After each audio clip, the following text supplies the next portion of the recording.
Hi everyone, welcome back to this channel. In this tutorial, I'm going to show you how to find a brand new secret Christmas element set on Canva.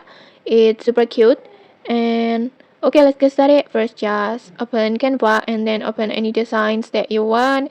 And then just simply tap on elements, just go to elements and then just search for this code. Just type this code and after that just hit enter like this, and then the secret elements will appear like this.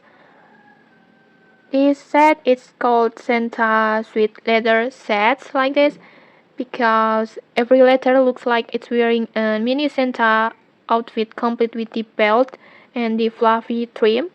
It's super cute, it's super adorable, and I think these elements are perfect for Christmas thumbnails, holiday greeting cards, festive Instagram posts, or maybe cute title designs for reels or YouTube videos, Christmas banners, and many more. This style is fun, bold, and very festive.